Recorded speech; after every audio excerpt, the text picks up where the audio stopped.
Welcome back to Rise Plus Rebel. I'm Maya Hodra, your host. Today's episode is for the ones who've been hearing commercial real estate and feeling like it's a locked room, like you need a secret language to get in. This is Commercial Real Estate 101, specifically for people who don't know how to start, don't want to get played, and want a real plan. And if you're a local in the Charleston Tri-County, South Carolina area, I'm going to speak directly to what I'm seeing here. Also, a quick disclaimer, this is for educational purposes only. It's not legal or financial advice. Every situation is different, but you will leave this episode with more clarity.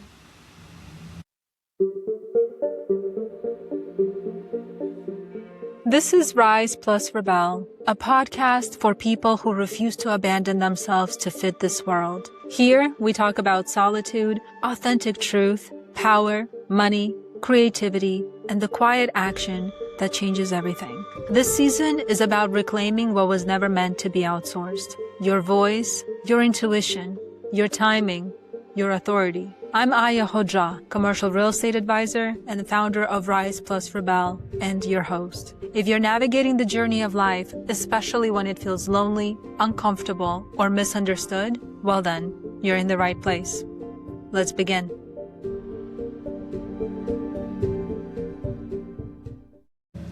Commercial real estate is property used for business purposes, often income producing, but the bigger difference is the mindset. Residential can be emotional because it's personal. It's your home, it's your family, it's your daily life. Commercial real estate is usually a business decision. Even when the property includes housing, like multifamily, the ownership side is evaluated like a business. Income, expenses, leases, stability, risk, and strategy. So if you're stepping into commercial real estate, you're stepping into an entrepreneurial mindset, whether you're buying, leasing, expanding, or investing. And if that feels intimidating, good. Not because it's scary, but because it means it deserves respect. The main commercial real estate categories are retail, office, industrial, multifamily, and land. But here's a rise and rebel way to think about it. Follow your tenant. If you want to work with business owners, you'll naturally align with retail, industrial, or office, depending on the type of operator. If you care about family housing stability and community living, multifamily may call you. If you're thinking long-term development strategy, land becomes a different kind of play. My suggestion, start where your heart is calling you, but anchor that in the type of relationships and responsibilities you actually want. Most beginners think commercial real estate starts with buying a building, but that's not true. There are 3 common entry points. First one is leasing. This is often how entrepreneurs begin.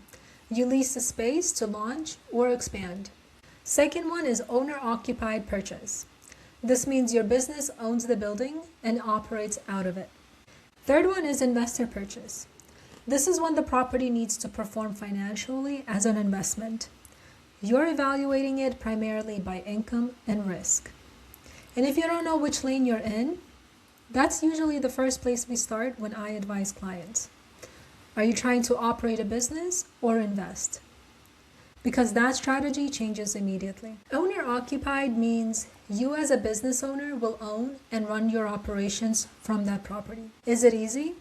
Not necessarily, but it can be one of the more accessible paths because programs like SBA can support experienced operators who want to own their space. The key idea here is some lenders focus heavily on the property's income. SBA often cares a lot about the business operator and the ability to repay, kind of a different lens. And this is why I always say the right lender matters a lot. If you're curious about commercial real estate, your first step is not scrolling listings.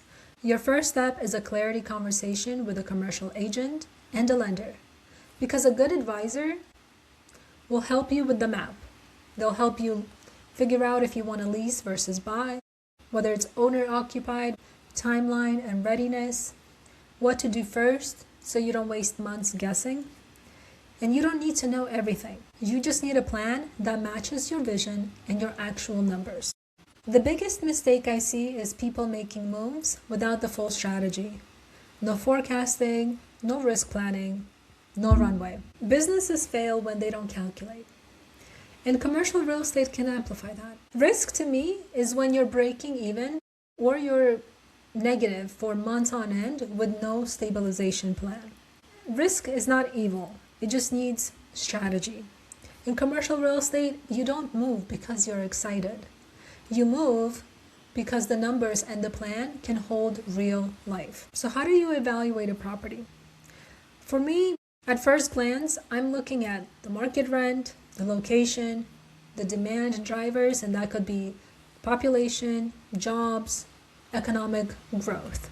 I'm also looking at the value add potential and the financial story. The two early numbers that you will hear a lot in commercial real estate will be NOI and cap rate. NOI stands for net operating income, which is what the property produces after operating expenses. Cap rate, also known as capitalization rate, helps compare opportunity based on price versus NOI. It's a snapshot, definitely not a guarantee. But the rent roll and lease terms tell the actual truth. Who's paying what, for how long, under what structure. So let's talk about the lease structures. Lease structure matters because it shows who pays for what. In triple net, the tenant typically covers taxes, insurance, and common area maintenance. In gross leases, the landlord may be covering more. Many investors like triple net because expenses are more predictable. But value add can exist in gross leases too, depending on strategy and risk tolerance. Let's talk about due diligence. Due diligence is protecting yourself. You're buying a building, but you're also buying its history, the condition, leases, and the risk. At minimum, you want to understand financials, rent roll, leases, conditions of the property, zoning, as well as what's the permitted use, title, survey, and often environmental, typically a phase 1, especially for land or older industrial sites. This is where people get hurt when they try to do everything themselves. If you're looking to learn more about commercial real estate and you're ready to get started, I'm here to help. If you're in the Charleston Tri-County area and you're thinking about relocating your business, maybe you're renewing a lease in the next 6 to 18 months, maybe you're leasing your first space, you're exploring investment opportunities, you can reach out to me by going to www.risewithaya.com. That's where you can learn more about how I work, and you can also reach out to me that way as well. You don't have to have it all figured out. You just need a real plan. Your next building can be more than a location. It can be a leverage move. I hope this was helpful. If you have any questions, please feel free to reach out, and I'll see you in the next episode of Rise Plus Rebel. Thanks for tuning in. If something in this episode landed, stayed with you, or stirred something honest inside, please let me know. You can find me at www.risewithaya.com. That's where everything lives, the podcast, my writings, and ways to connect. So I'd love for you to follow me on social media and tell me what you want more of. That can be topics, questions, or conversations you're craving. Rise Plus Rebel isn't just a podcast. It's a community built around truth, presence, and becoming your authentic self. So until then, don't rush your journey. Honor every moment of it.